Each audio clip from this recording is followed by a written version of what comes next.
Ce 28 juin devait être un jour de fête, le 9e anniversaire d'un petit garçon plein de vie. Ce fut le jour de la confirmation d'un cauchemar. Les corps carbonisés découverts lundi à Villeparois sont bien ceux d'Hervé Delaunay et de son fils. Le petit garçon était mort avant la crémation. On a constaté à l'autopsie 2 plaies au niveau du cœur. Au niveau du cœur, mais on ne sait pas... Qui pourraient être compatibles avec des coups de couteau. Détails sordides sur la chronique d'un drame annoncé. Plusieurs jours avant ce geste désespéré du père, commis à l'heure même où son fils devait lui être retiré, son avocate avait interpellé les magistrats du tribunal de Vesoul et tout particulièrement la juge des enfants. Elle y décrivait un homme détruit par la cruauté d'une institution inhumaine.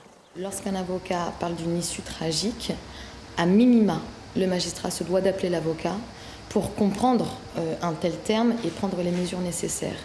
Les magistrats ne sont pas au-dessus des lois. Ils doivent répondre de leurs actes comme n'importe quel citoyen.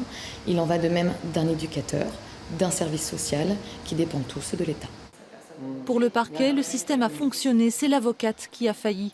Elle aurait dû, si péril il y avait, déposer un référé d'urgence près la cour d'appel. Or, la cour d'appel était déjà saisie, elle devait statuer en septembre. Pour autant, les magistrats vésuliens avaient refusé de reporter le placement de l'enfant, tout comme ils avaient refusé qu'il passe son anniversaire en famille. Ce dossier n'est pas un dossier polémique par rapport au suivi qu'a fait l'institution judiciaire, le suivi également qu'a fait le conseil départemental sur 4 ans, quasiment, enfin sur 3 ans et demi. Je crois que c'est le drame d'une tension familiale extrêmement intense, une tension, encore une fois, qui conduit un père à tuer son enfant. Et je crois qu'il confirme malheureusement l'urgence qu'il y avait à prendre une mesure.